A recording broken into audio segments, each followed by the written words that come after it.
Assalamualaikum Mams, dari informasi yang disampaikan berbagai media, selama pandemi ini KDRT meningkat tajam di seluruh dunia. Ada atau tidak ada pandemi, KDRT merupakan bahaya yang harus kita waspadai. Beruntung sekali hari ini kita akan ditemani Dr. Gina Anindya Jati, dokter spesialis kedokteran jiwa dari Departemen Psikiatri FKUI RSCM. Mari kita simak obrolannya. Halo, selamat pagi Dr. Gina. Selamat pagi. Dok, ini ke kantor nih dok? Hari ini rencananya ya lihat pasien. Oh begitu, padahal libur ya dok, sibuk banget dok. Libur, kalau rumah sakit nggak ada libur ya mbak?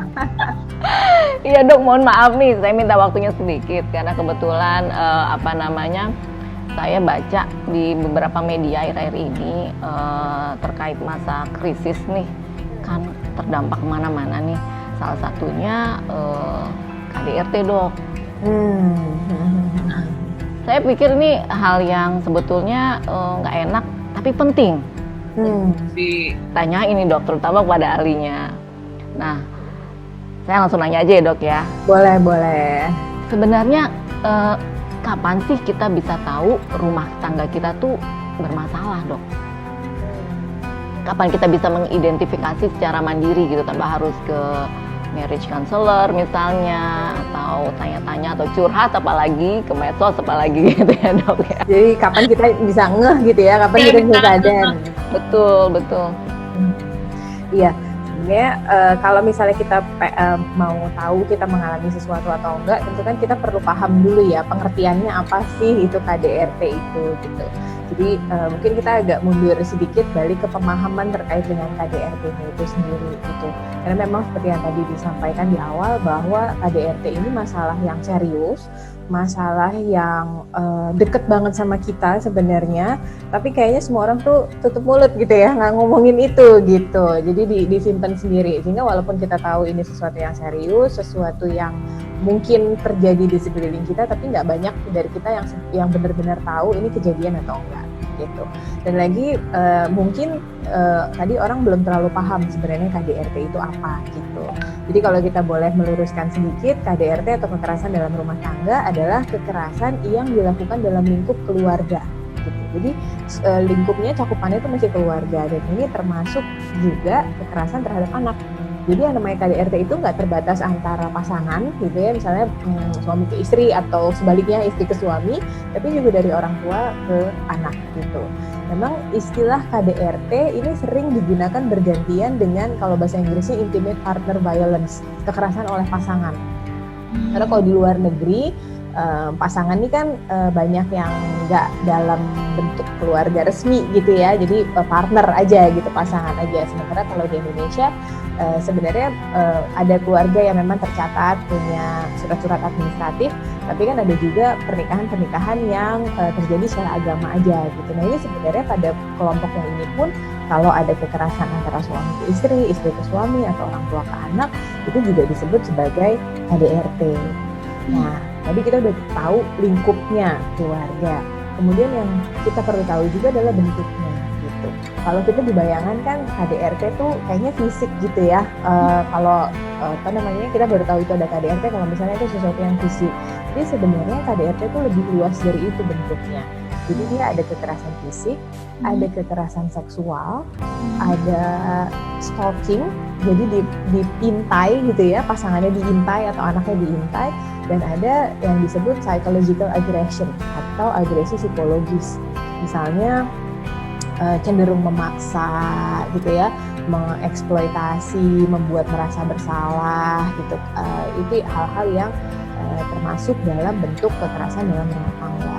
Nah, kalau kekerasan fisik mungkin tadi terkait dengan pertanyaannya di awal, gimana kita mengenali kekerasan fisik, gampang gitu ya ngenalinnya karena bentuknya jelas gitu kan, dan rasanya juga langsung jelas gitu, sakit nih secara fisik gitu.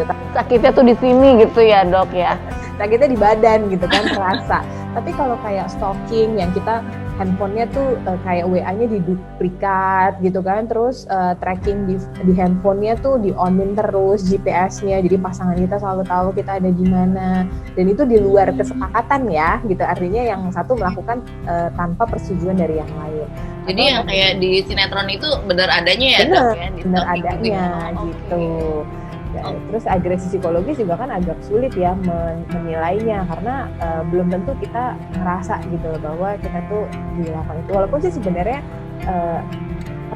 terasa enggak gitu, maksudnya ini kan nggak nyaman buat gue, tapi kemudian mengenali bahwa ketidaknyamanan ini adalah satu bentuk kekerasan, itu yang kita belum fasih membedakannya. Beda dengan kekerasan fisik yang kalau dipukul, kalau ditampar kita tahu itu bentuk kekerasan gitu, tapi kalau diancem kita ngerasa kayaknya ada yang salah, tapi bener nggak sih ini salah gitu, jadi kita kayak meragukan diri kita sendiri. Nah harapannya ini nanti buat yang nonton YouTube-nya gitu ya, karena udah tahu lingkupnya terjadi di keluarga, bentuknya bisa ada kekerasan fisik, kekerasan seksual, agresi psikologis, sampai pengintaian, ini jadi lebih bisa mengenali gitu, apakah saya mengalami hal tersebut di rumah tangga saya gitu. Nah, poin pentingnya lagi dalam mengenali KDRT terjadi di rumah tangga kita atau enggak, itu adalah dengan kita melihat apakah ada ketimpangan kuasa dan kendali.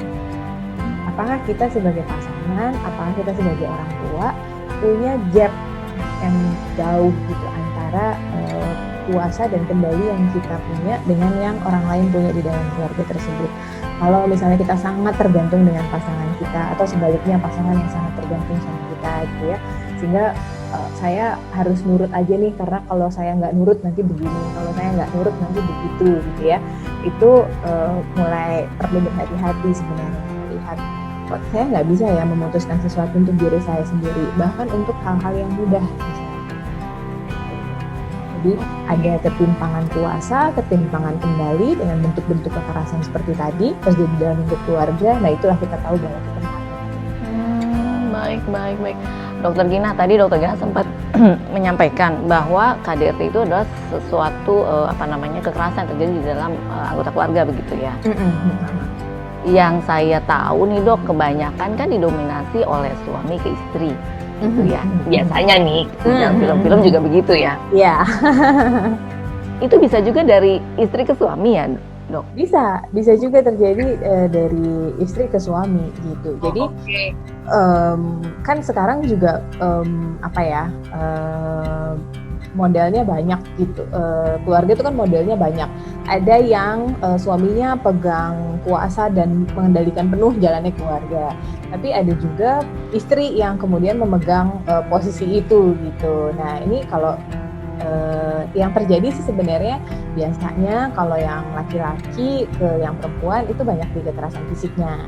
Tapi kalau yang perempuan ke yang laki-laki ada juga sih yang melakukan kekerasan fisik, cuma lebih dominan bentuk-bentuk yang lain, kayak misalnya agresi psikologisnya gitu. Kalau begitu sejauh mana Dok kita bisa mengetahui potensi KDRT yang terjadi di dalam rumah tangga kita?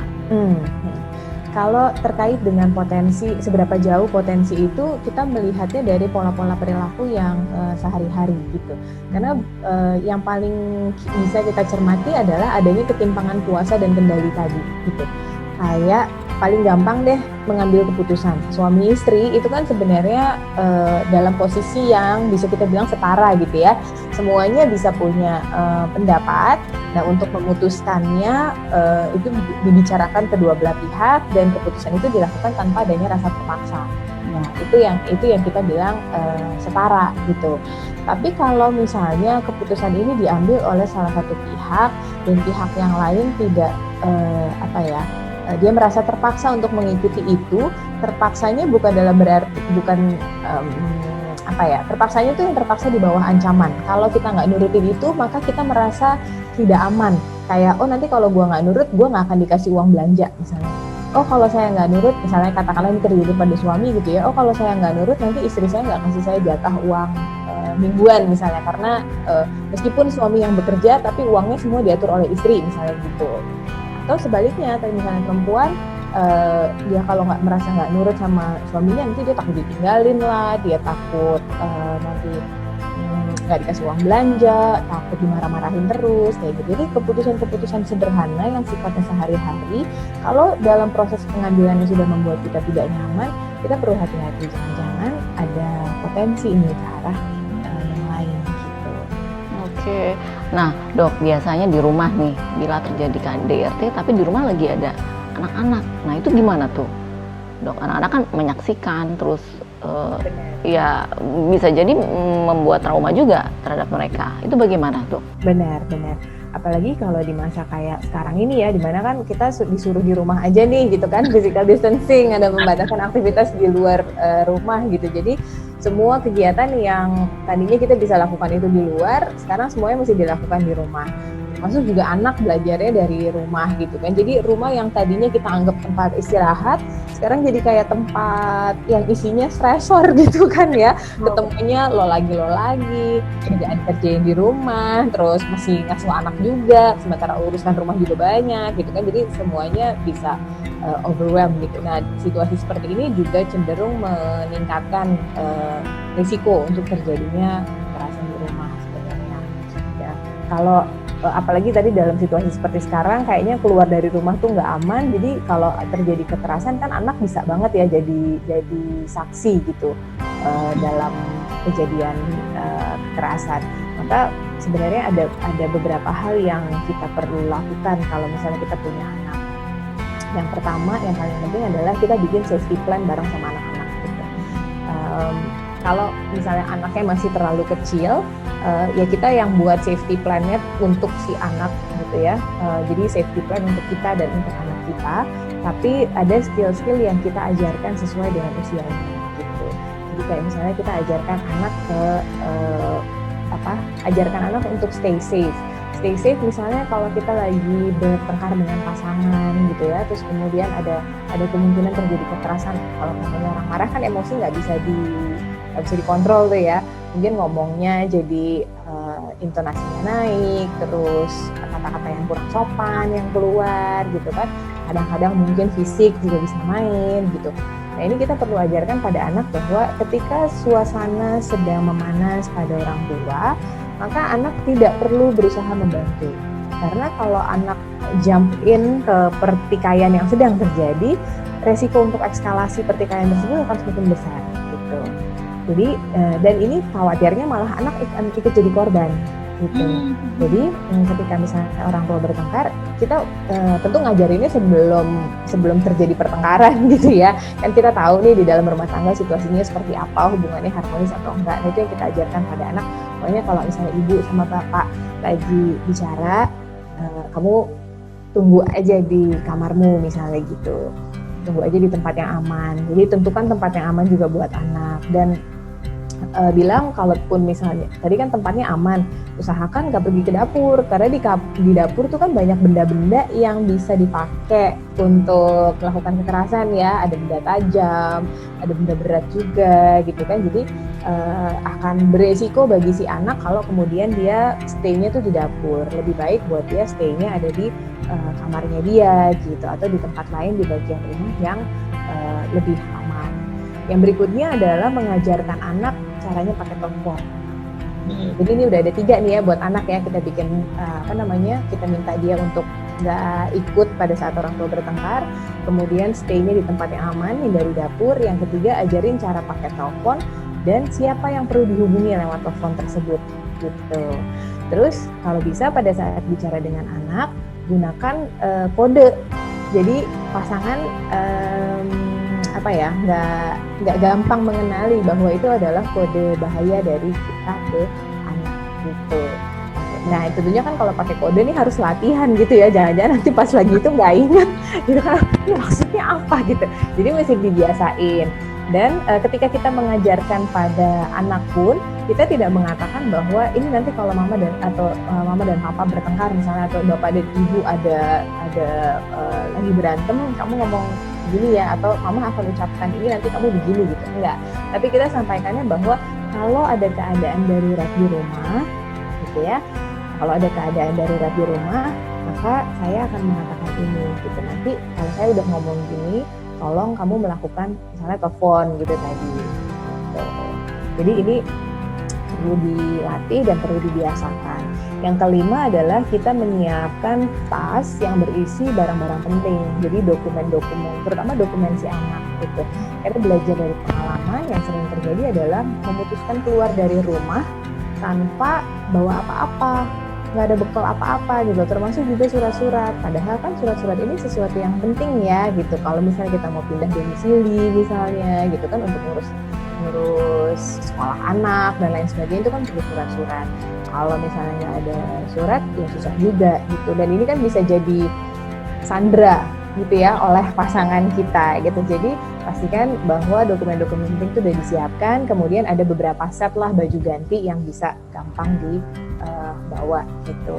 Nah kalau sampai terjadi krisisnya, misalnya ada pertengkaran dan lain sebagainya, kita udah mengajarkan anak caranya untuk telepon, ya hubungin fasilitas kesehatan terdekat atau mungkin polisi terdekat gitu kan, untuk mencari perlindungan ke sana gitu.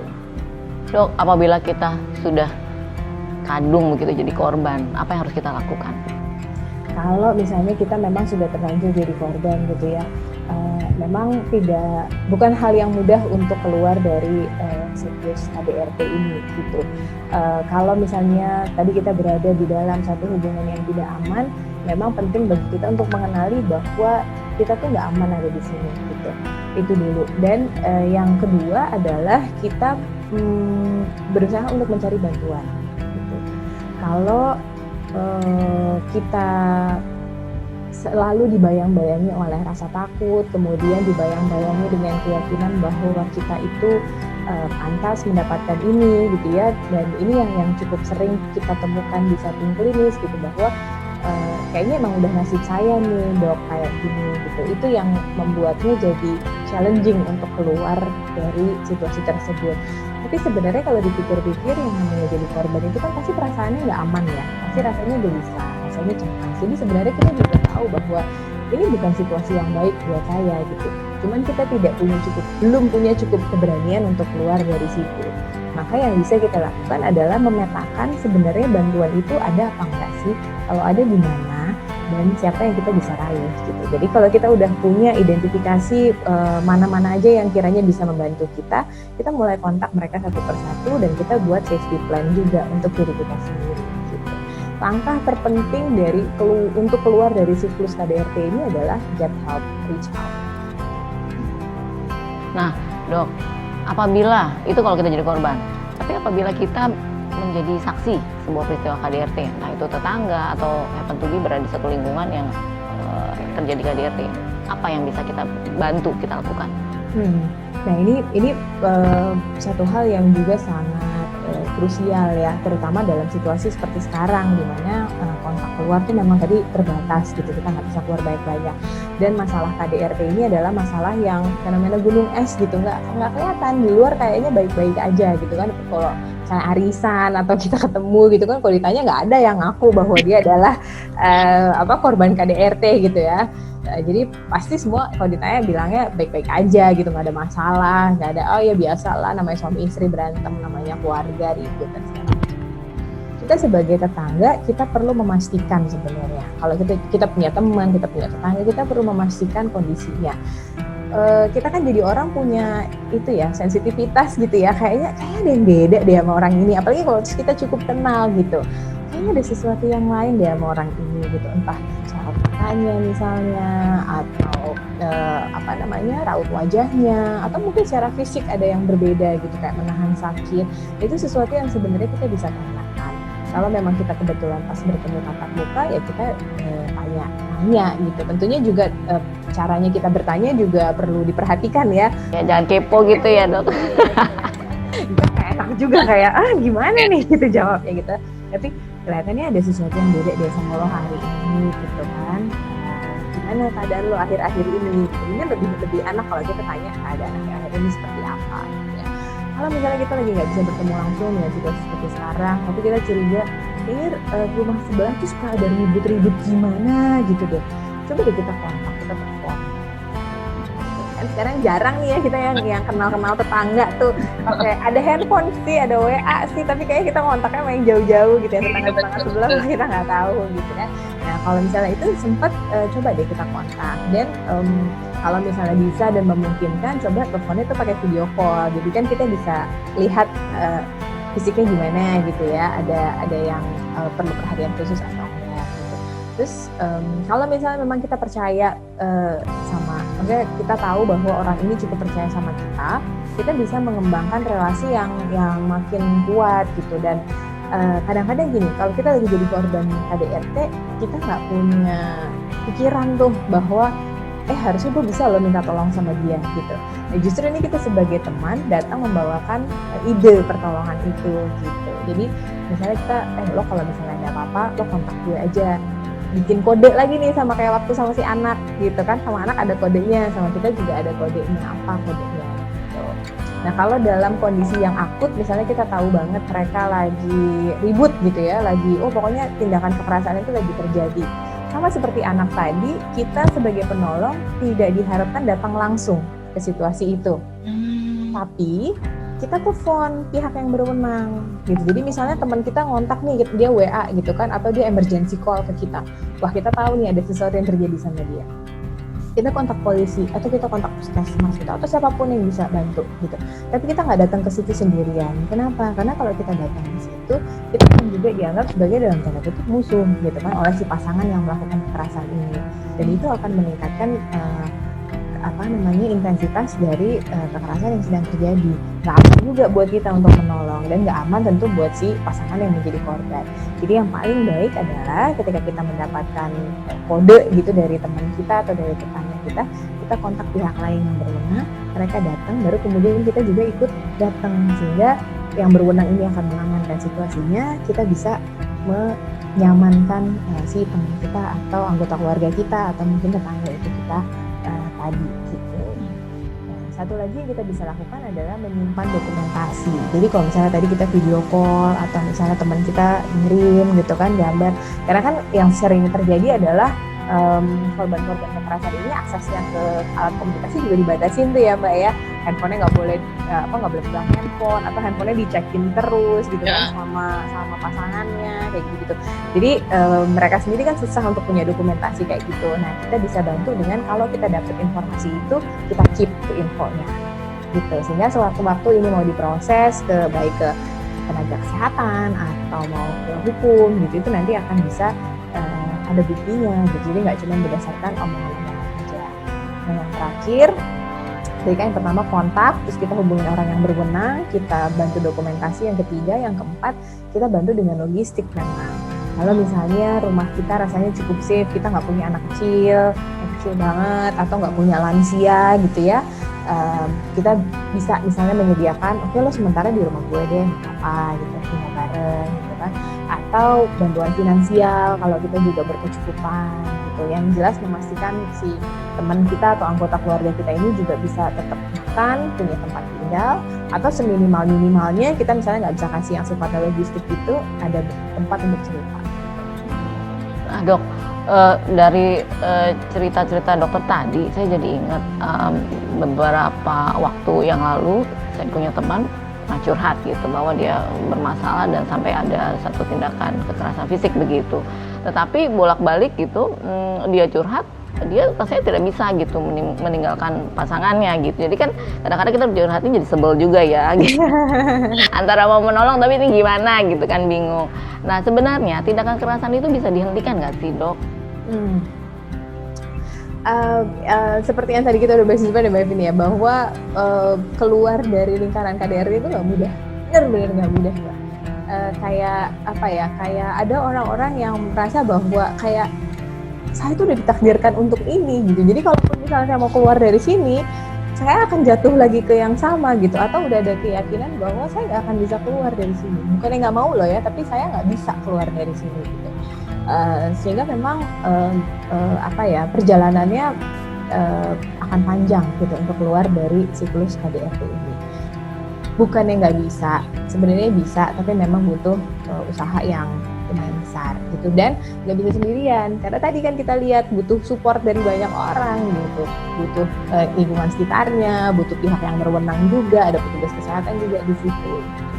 Nah, terkait dengan pertanyaannya apakah ini KDRT ini bisa dihentikan atau enggak, Yang sering terjadi adalah gini Mbak, mereka datang misalnya tahu nih ada kekerasan gitu ya, terus mau usaha damai gitu kan, datanglah ke marriage counselor atau ke terapis gitu ya, psikiater dan lain sebagainya untuk nih kayak ada history abuse nih di dalam keluarga gitu. Bisa nggak dibikin yang korbannya dibikin tambah kuat, yang pelakunya dibikin stop melakukan itu gitu ya. Kalau untuk korban KDRT, treatment yang ada secara psikiatrik itu membantu dan dinilai efektif gitu ya untuk membuat mereka bisa keluar dari siklus kekerasan itu. Tantangannya justru pada pelaku nih, karena di literatur itu dikatakan bahwa terlepas dari intervensi apa yang dikasih ke para pelaku ini, ternyata 1 dari 3 kasus kekerasan, 1 dari 3 orang pelaku kekerasan itu akan mengulanginya dalam waktu 6 bulan. Oke. Gitu ya.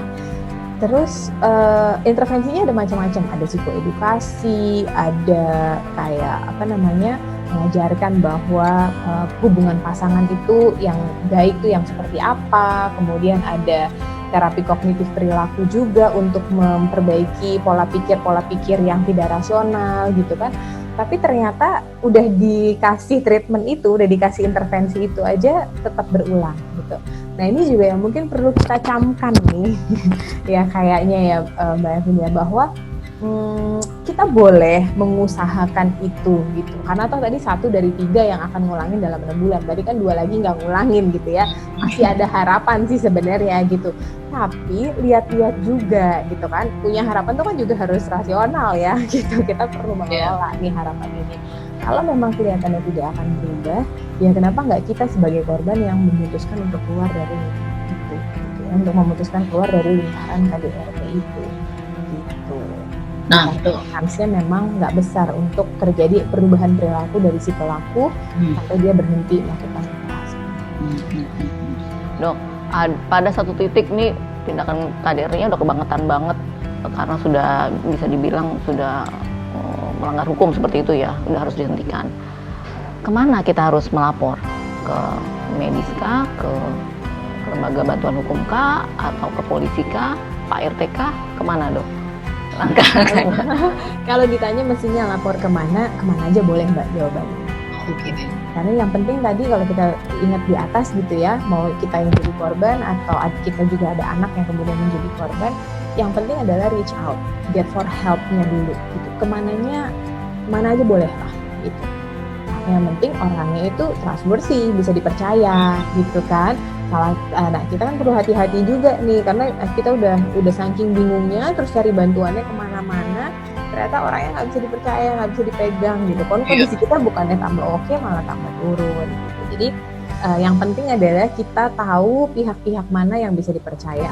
Kalau Pak RT-nya misalnya bisa dipercaya, ya kita bisa lapor sama Pak RT gitu untuk nanti dibantu dihubungkan ke layanan kesehatan, dibantu dihubungkan ke polisi, dibantu dihubungkan ke lembaga-lembaga bantuan hukum gitu.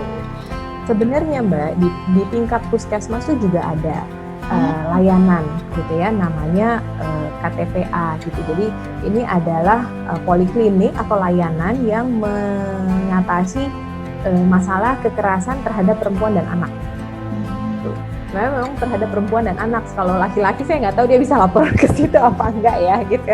Yang saya tahu adalah dia bisa lapor kalau dia merupakan korban kekerasan dan dia perempuan ataupun dia anak-anak, dia bisa lapor ke puskesmas. Nanti dari puskesmas ini dia bisa datang sendiri atau dia datang dengan rujukan dari polisi misalnya gitu. Jadi boleh kemana aja, ke polisi dulu boleh, ke puskesmas dulu boleh. Nanti dari layanan KTPA ini akan dilanjutkan ke layanan yang namanya P2TP2A. Itu adalah layanan punyanya Kementerian Sosial sebenarnya. Jadi di situ ada pemberdayaan perempuan dan anak, termasuk juga yang menjadi korban kekerasan gitu. Jadi nanti kalau dari KTPA ini akan dilakukan pendampingan oleh psikolog gitu. Apalagi kalau di DKI Jakarta tuh kan ada beberapa puskesmas yang udah punya psikolog tuh Mbak gitu. Jadi ini akan bisa didampingi dan memang petugasnya khusus, dokter yang ada di layanan KTPA ini dilatih gitu oleh Dinas Kesehatan gitu. Jadi udah tahu lah sistemnya itu seperti apa yang harus dilakukan dan lain sebagainya. Nanti dari KTPA ini dirujuk ke P2TP2A. Nah, itu kemudian nanti dia akan disambungkan lagi apakah dia perlu rumah aman misalnya gitu kan, nanti akan dibawa ke shelter, apakah perlu dilatih skill sehingga dia bisa produktif bekerja menghasilkan uang untuk mencukupi kebutuhannya dan sebagainya.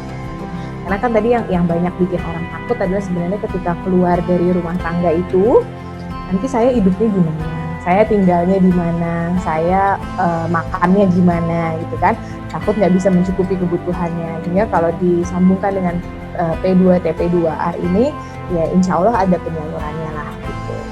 Tapi nggak banyak orang tahu juga sebenarnya tentang layanan ini, jadi sayang juga ya bahwa kita nggak bisa menghubungkan ke layanan-layanan yang tepat. Tapi kalaupun misalnya kita nggak punya kontak-kontak ke sana, yaitu kita sebagai teman, kita sebagai tetangga, kita bisa bantu dengan mencukupi kebutuhan logistiknya. Mungkin kalau kita nggak bisa ngasih uang langsung, kita tahu ada lowongan di mana, kita bisa kasih dia info untuk melamar pekerjaan tersebut, kita bantu awalnya, kayak gitu-gitu. Intinya sih memenuhi kebutuhan dasarnya. Nah dok, ini bagian paling penting, bagaimana kita bisa menyembuhkan trauma dari kekerasan yang terjadi? Kalau terjadinya kekerasan ini efeknya kan memang beda-beda ya sama orang gitu. Ada yang satu kali kejadian itu bisa sangat membekas dalam dirinya gitu, sehingga ini terbawa sampai hari-hari nantinya gitu kan. Ada yang karena dia mengalami kekerasan berulang sehingga ya mungkin yang dia pahami adalah saya ini pantas diperlakukan seperti itu gitu dan lain sebagainya. Tentu cara orang menanggapi ini juga berbeda-beda gitu. Ada orang yang memang dari sananya misalnya kuat gitu, jadi yang segitu misalnya masih nggak apa-apa gitu. Ada orang yang sebenarnya dia sedikit aja dikasih kekerasan tuh udah langsung panas gitu, jadi ngelawan gitu, bawaannya ngelawan gitu kan. Ada juga beda-beda ya dok ya. Jadi tiap orang tuh beda-beda responsnya terhadap kekerasan yang terjadi. Tapi pada korban KDRT umumnya memang yang sering ditemukan adalah ini bisa menyebabkan trauma psikologis gitu, bisa menimbulkan beberapa macam gangguan psikiatrik gitu, kayak misalnya gangguan depresi atau juga gangguan stres pasca trauma seperti itu. Nah, tentunya hal-hal ini membutuhkan bantuan profesional. Jadi perlu dilakukan assessment atau penilaian dari tenaga kesehatan jiwa terlatih. Kemudian nanti dilihat apakah terindikasi ke arah gangguan tertentu yang nanti mungkin apakah butuh pengobatan atau butuh psikoterapi gitu. Nah itu penanganannya nanti akan ditangani oleh profesional kesehatan jiwa tersebut gitu. Baik Dokter Gina, terima kasih banyak dok atas penjelasannya. Mudah-mudahan ini bisa menjadi satu informasi yang berharga bagi kita semua, terutama para perempuan untuk bisa lebih mengelola dan mewaspadai potensi-potensi KDRT yang terjadi di rumahnya. Mudah-mudahan tidak bertambah banyak ya di Indonesia ya. Mudah-mudahan berani speak up juga dan berani memutuskan untuk keluar dari situ. Karena yang penting adalah tadi dukungan sosialnya gitu. Jadi kalau dia merasa lingkungan sekitarnya aman untuk dia reach out, dia akan nyaman juga untuk reach out. Jadi pastikan kita sebagai orang-orang yang mudah-mudahan sih kita nggak ngalamin ya Mbak ya. Dan sebagai orang yang tidak mengalami, kita bisa mengulurkan tangan, menawarkan bantuan dan benar-benar. Baik Dokter Gina, terima kasih banyak Dokter Gina waktunya. Ini kayaknya udah ditungguin meeting lagi nih dok. Terima kasih banyak. Sampai ketemu ya dok. Nanti kita ngobrol lagi di waktu mendatang. Makasih dok. Pagi. Selamat pagi. Setiap orang layak untuk hidup bahagia. Karena itu dibutuhkan sebuah proses untuk belajar dan dukungan agar mencapai kebahagiaan dalam melewati masa-masa sulit. Semoga video ini membawa manfaat bagi Anda. Tetaplah like, share, dan subscribe. Sampai jumpa di video selanjutnya.